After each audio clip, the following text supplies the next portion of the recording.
3,700 years ago. So Jacob falls asleep on what would be the Temple Mount in Jerusalem, which is, of course, ground zero.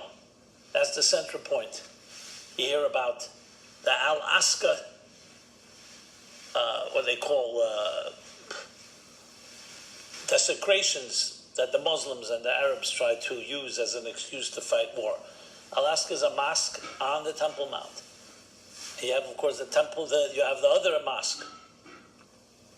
And the Temple Mount, why is it called the Temple Mount? Because both temples, the holy temples, were there long before the mosques, long before Islam was born in the first place. So you can say ground zero, the central point, is in Israel itself, Jerusalem, in Jerusalem itself, the old city, and in the old city itself, the Temple Mount. What does Jacob call the Temple Mount? When he wakes up and he realizes this is a holy place, he says, this is a gate to heaven. A gate to heaven.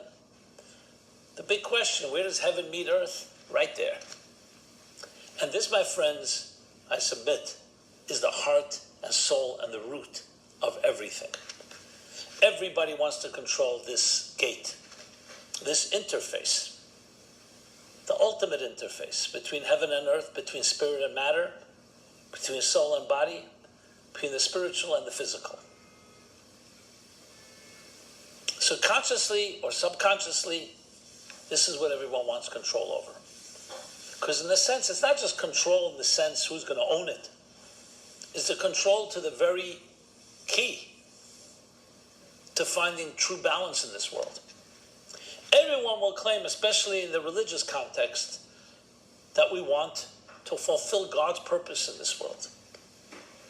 And you read some of the Muslim fundamentalist texts, and you'll see it's about us, the Muslims, being chosen by God to bring the divine into this world. Where the Jews and the Christians, the Judeo-Christian, have a corrupting and trying to undermine the infidels of the West, God's plan. This lies at the heart of it. Don't be deceived by all the propaganda. It's about a few olive groves, or because some people were displaced in 1948. We're not even getting into that. The Jews were displaced more than anybody, if you want to talk about displacement. But regardless, even if those are grievances that need to be addressed, that's not where it began. And that's why you find battles going back centuries and millennia. Called the Holy Land, the Promised Land, for a reason. So it doesn't matter how large it is. It's very small, actually, Israel. But it lies at the heart. That's where the gateway is. The gateway, the interface. The Western world refuses to acknowledge, for many reasons, that this is a religious war. But it is a religious war. Not that everybody fighting it believes that. Even many Israelis don't. But that's the heart of it. What does the Muslim world have against Israel? Why just let them be? Because there's something about controlling the promised land that states that you are fulfilling God's purpose in this world. Now, of course, there are many things that have happened since, so now it has many derivatives and many other reasons and causes. But that's what the heart of it all is. And that's why the war does not seem to have an end. Because you're not talking about, like, what an end of a war has to require goals. What are the goals? So as obscene and as disturbing and as, I don't even have the right adjective, that of the Nazi plans, it was clear what they wanted.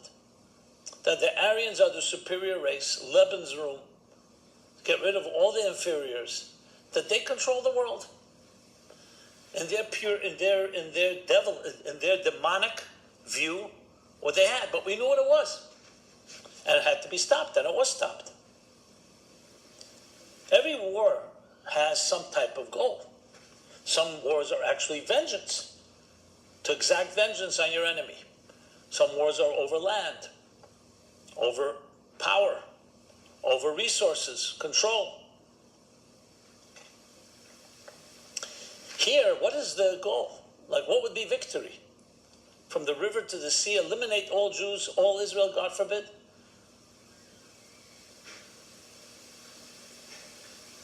But why? What's your objective? The answer ultimately is a spiritual one.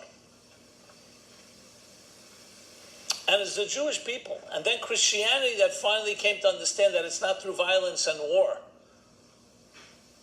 that we achieve God's plan in this world. It's through peace, through inspiration, through education.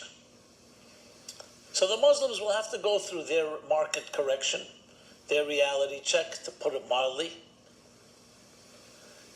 But that is what it's all about. And I wish it was stated clearly. But people have to camouflage it.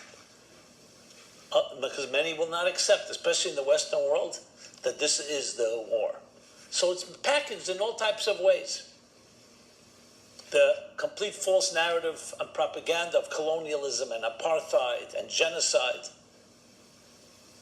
And others will state the inhumanity of stealing the land and property of our grandparents, meaning the grandparents of Muslim Arabs.